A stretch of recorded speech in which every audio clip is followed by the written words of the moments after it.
Assalamualaikum warahmatullahi wabarakatuh. Kami dari kelompok 9 akan mempresentasikan hasil dari diskusi kami mengenai Statement of Financial Position and Statement of Cash Flow.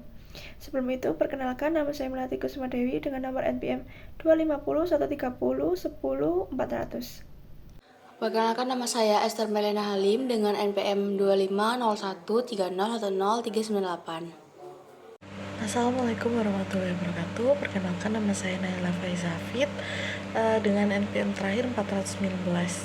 Assalamualaikum warahmatullahi wabarakatuh. Perkenalkan, nama saya Aldi Daratul Rahman. Saya NPM akhir 415. Di sini saya akan menjelaskan mengenai laporan posisi keuangan atau yang sering dikenal sebagai neraca. Laporan ini merupakan sebuah gambaran sehat atau tidaknya kondisi finansial sebuah perusahaan. Ada 3 komponen utama yang dilaporkan dalam laporan posisi keuangan ini, yaitu adalah aset, kewajiban, dan ekuitas. Hal ini sangat penting karena dari sini kita bisa melihat yang pertama, likuiditas, yaitu seberapa cepat perusahaan bisa mengubah asetnya menjadi uang tunai untuk membayar utang jangka pendeknya. Yang kedua, solvabilitas, yaitu kemampuan perusahaan memenuhi janji jangka panjangnya. Makin besar hutang dibanding aset, makin tinggi resikonya. Di sini kita juga dapat melihat daya tahan perusahaan dalam jangka panjang. Dan yang terakhir adalah fleksibilitas keuangan. Hal ini adalah bagaimana perusahaan dapat beradaptasi. Apakah perusahaan memiliki cadangan kas untuk menghadapi krisis atau mengambil peluang investasi baru? Semakin fleksibel, semakin sedikit resiko perusahaan itu bangkrut. Pengklasifikasian dalam laporan keuangan sangat penting untuk dilakukan karena tanpa klasifikasi kita tidak bisa menilai resiko dengan akurat. Ada 3 prinsip utama yang dilakukan untuk klasifikasi. Yang pertama adalah pemisahan berdasarkan likuiditas.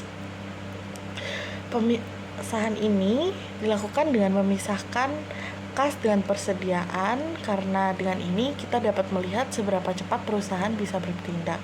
Yang kedua adalah pemisahan berdasarkan fungsi operasional. Aset yang diputar untuk jualan seperti stok barang harus dibedakan dengan aset yang digunakan untuk produksi jangka panjang seperti mesin. Yang ketiga adalah pemisahan berdasarkan sifat kewajiban. Uang yang harus dibayar bulan depan, seperti uang dagang, tidak boleh dicampur dengan uang masa depan yang sangat jauh seperti kewajiban pensiun. Dengan seperti ini, kita tahu kapan tekanan arus kas akan terjadi. Ada 3 hal yang menjadi kelemahan laporan posisi keuangan, yaitu yang pertama, sebagian besar aset dan kewajiban dilaporkan berdasarkan biaya historis. Akibatnya, informasi yang diberikan dalam laporan posisi keuangan sering dikritik karena tidak melaporkan nilai wajar yang lebih relevan. Yang kedua, perusahaan menggunakan pertimbangan dan estimasi untuk menunjukkan banyak item yang dilaporkan dalam laporan posisi keuangan. Dan yang terakhir, laporan posisi keuangan menghilangkan banyak pos yang memiliki nilai finansial tetapi tidak dapat dicatat secara objektif oleh perusahaan. Ada 3 bagian dari laporan keuangan. Yang pertama, aset. Aset adalah sumber daya ekonomi saat ini yang dikendalikan oleh entitas perusahaan. Yang kedua, kewajiban. Kewajiban adalah suatu hal yang harus dipenuhi saat ini dari entitas untuk mentransfer sumber daya ekonomi sebagai akibat dari peristiwa masa lalu.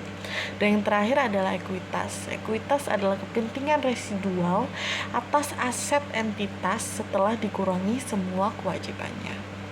Dalam penyusunan laporan posisi keuangan, IFRS memberikan fleksibilitas karena tidak menerapkan urutan atau format yang kaku.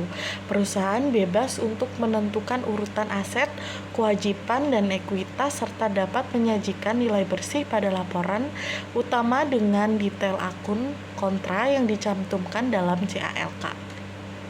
Secara teknis, terdapat dua format utama. Yang pertama adalah form akun yang menyajikan aset di sisi kiri serta ekuitas dan liabilitas di sisi kanan secara berdampingan.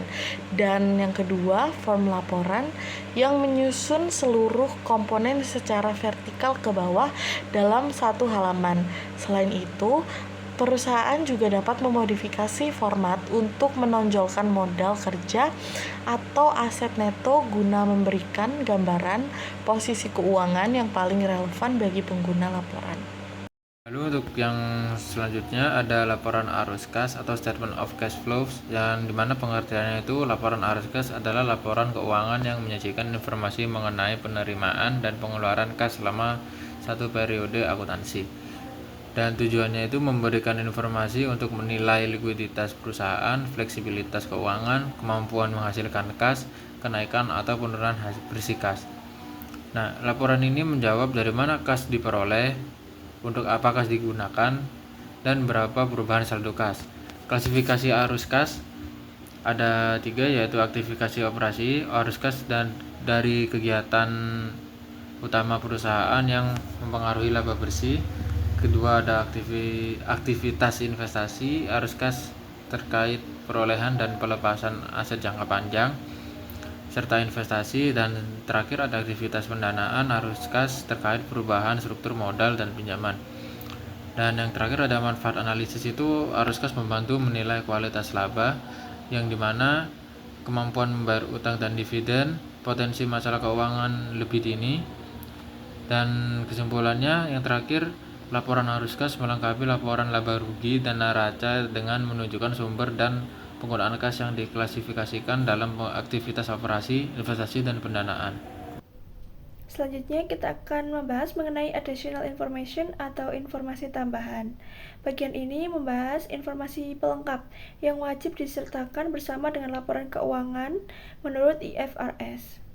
Yang pertama ada Notes to Financial Statement atau catatan atas laporan keuangan.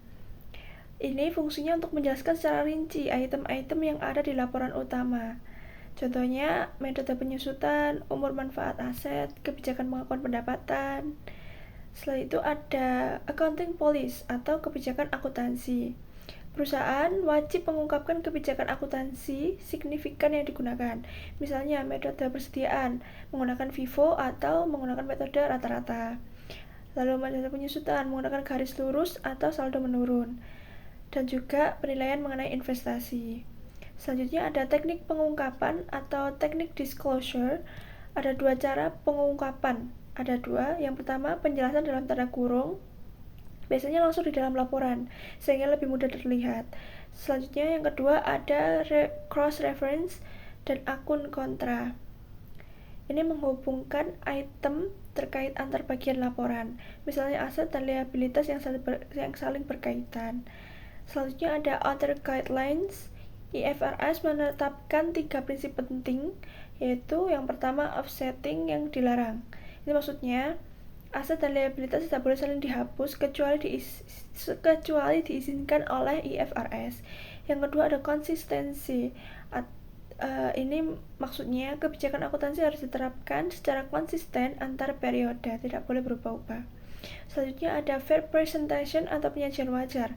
Laporan keuangan harus menggambarkan kondisi keuangan secara jujur dan tepat. Yang selanjutnya ada menggunakan rasio untuk menganalisis kinerja. Metode perhitungan rasio digunakan guna mengukur capaian sebuah entitas bisnis dengan menilai relasi antar pos dalam laporan finansial serta perubahan dari periode sebelumnya. Rasio menunjukkan hubungan hitungan antara faktor-faktor finansial yang dapat ditampilkan sebagai persentase satuan ataupun perbandingan. Ada 4 kelompok utama rasio. Yang pertama rasio likuiditas, yaitu menaksir kemampuan badan usaha guna menutupi tuntutan pembayaran jangka pendek. Yang kedua ada rasio aktivitas, mengukur seberapa efisien badan usaha dalam memanfaatkan kekayaan yang dipunyai. Yang ketiga, rasio profitabilitas, yaitu menaksir seberapa cakap badan usaha dalam menghasilkan keuntungan dalam rentang waktu tertentu. Yang terakhir ada rasio cakupan, mengevaluasi tingkat pengamanan yang diberikan kepada pemberi pinjaman dan penanaman modal jangka panjang.